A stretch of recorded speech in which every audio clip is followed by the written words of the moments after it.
Hola, me llamo Eva y os voy a acompañar en este viaje hacia el aprendizaje de este maravilloso idioma que es el inglés. Espero que os guste y que aprendáis y disfrutéis mucho. Gracias. Bien, antes de pasar a explicar en profundidad cada uno de los tiempos individuales, me gustaría explicaros un par de reglas que os pueden ser de utilidad para, digamos, ver los tiempos de forma general. La primera de esas reglas es que todos los tiempos continuos se forman con el verbo to be, conjugado, más el verbo principal acabado en ing. El verbo, ya veréis cuando aprendamos a añadirle la ing, que es bastante sencillo, con algunas excepciones, pero normalmente es sencillamente coger el infinitivo y añadirle la ing. Ese no va a variar, vamos a mantenerlo siempre igual. Entonces lo que vamos a variar y a conjugar es el to be. Por ejemplo, si quiero formar el presente continuo, conjugaré el to be en presente. Si quiero formar el pasado continuo, conjugaré el to be en pasado. Por eso lo primero que tenemos que conocer son las conjugaciones del to be, que las tenéis ahí, en presente simple y en pasado simple. En afirmativa, negativa e interrogativa. I am, you are, he, she, it is. Bueno, ya sabéis que el to be es uno de los verbos más irregulares, por no decir el más, de este idioma.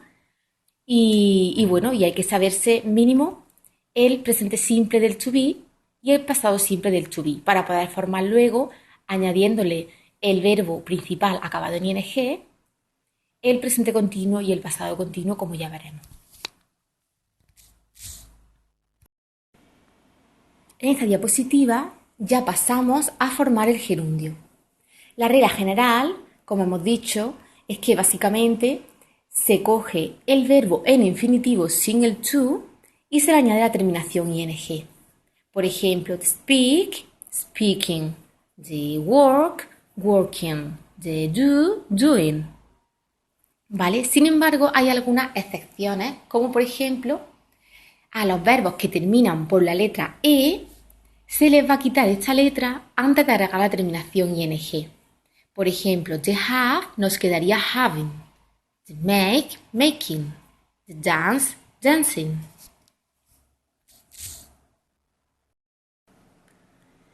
Otra excepción sería los verbos monosílabos que terminan en consonante, vocal, consonante. Pero cuidado, cuando decimos que terminan, es que hay que empezar a contar del final de palabra al principio. Habrá verbos, como por ejemplo run, en los que no afecte, tanto si contamos hacia la derecha como hacia la izquierda, tendremos consonante, vocal, consonante. Sin embargo, hay otros, como swim o como stop, que como veréis, si empezamos a contar por el principio, no tendríamos consonante, vocal, consonante, por tanto, pensaríamos que esta regla no se le aplica y nos estaríamos equivocando. Por eso es muy importante saber que hay que contar de derecha a izquierda. Por ejemplo, en el caso de swim, M, I, W. Y ahora, ¿cuál sería la regla? La regla es que hay que doblar la consonante final antes de agregar la terminación ing. Por ejemplo, the run, running con doble N, the swim, swimming con doble M. Por otro lado, para los verbos que terminan en Y, en realidad no hay ninguna norma en el caso del gerundio, pero me gusta mencionarlo porque sí que habrá muchas normas a la hora de añadirle ld para formar un pasado simple o un participio, como veremos a continuación. Entonces me gusta resaltar que en el caso del ing no hay ningún tipo de norma y ningún tipo de excepción. Sencillamente, como cualquier otro verbo, le añadiremos el ing al infinitivo. The pay, paying, the study, studying. ¿Vale?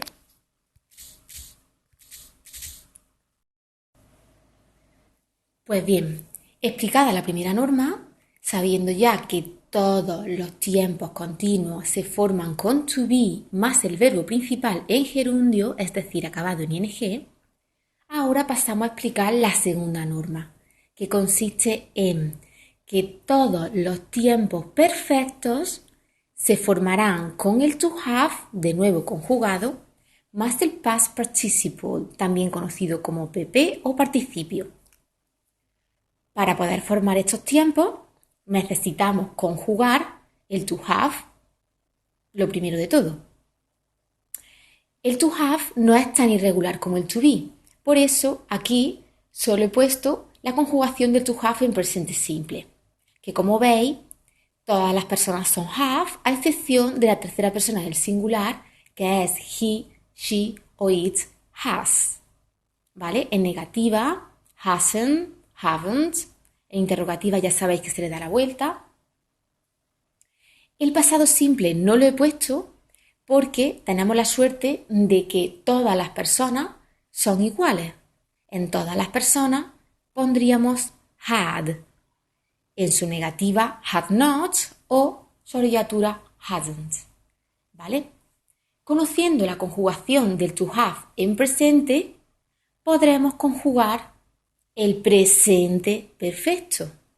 Y conociendo la conjugación del to have en pasado, podremos conjugar el pasado perfecto, siempre añadiéndole, como es obvio, el participio.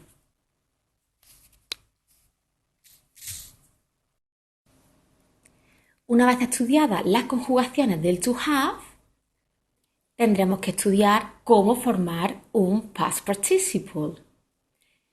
Pues bien, en primer lugar debemos saber que hay una diferencia entre los verbos regulares y los irregulares.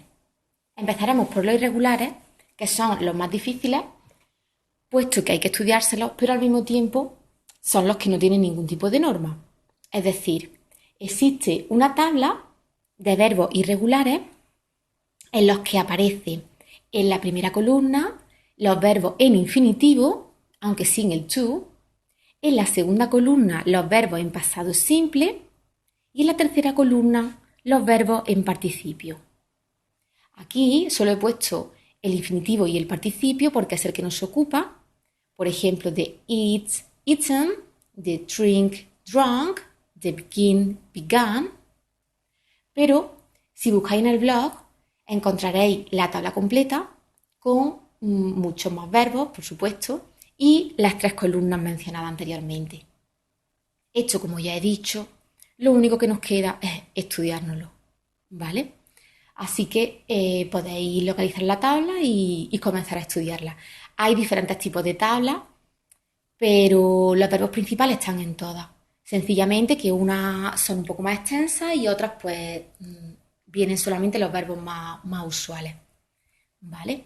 Lo digo por si os encontráis diferentes tablas, que sepáis que no hay una solamente, sino que hay varios y algunas se limitan a poner los más importantes. Ahora, ¿qué pasa con los regulares? Los regulares en realidad son los más sencillos. Tendríamos que coger el verbo en infinitivo sin to y añadirle la terminación ed. Por ejemplo, de jump, jumped. Y digo jumped, no jumped. Que el tema de la pronunciación ya lo veremos más adelante. ¿Vale? Ahora no me voy a detener en la fonética porque eso nos podría ocupar otro vídeo entero, pero que sepáis que nunca es jumped, ¿vale? Es bastante sencillo, lo que pasa que, como en todo, hay ciertas excepciones. La primera excepción sería que si el verbo ya acaba en e, no vamos a duplicar la e añadiéndole otra vez ed, sino que ya le añadiríamos sencillamente la d. Por ejemplo, de dance nos quedaría danced, con ed al final, pero la e ya la llevábamos. Entonces solo le añadiríamos la d. Con verbos acabados en consonante, vocal, consonante, duplicaremos la consonante final, como ya hicimos recordar al formar el verbo en ing. Por ejemplo, de travel nos quedaría traveled, duplicaríamos la L. Y por último, si acaba en Y, habría que destacar 2 formas. Si a esta le precede una vocal, pues no tendríamos problema. Añadiríamos la ed tal cual. Por ejemplo, play, played.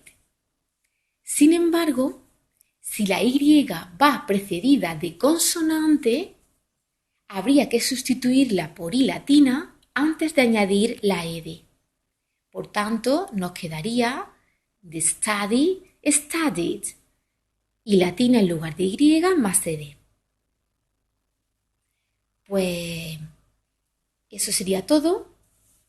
Espero que os haya gustado, que os haya sido de utilidad y que por lo menos os hayáis hecho una idea general de que los tiempos en inglés no son tan difíciles, que hay un par de reglas básicas que hay que tener en cuenta y que, bueno, sabiendo que todos los continuos y todos los perfectos se forman más o menos con los mismos auxiliares y las mismas formas, ya tenéis bastante camino recorrido, ¿vale? Más adelante explicaremos el resto de tiempos de forma individualizada y bueno, si tenéis alguna duda, queréis contactar conmigo, podéis contactar conmigo a través de mi blog o a través de mi Facebook en Language Academy Andújar o incluso en mi correo electrónico eva@langacademy.es. Muchas gracias y nos vemos en el siguiente vídeo.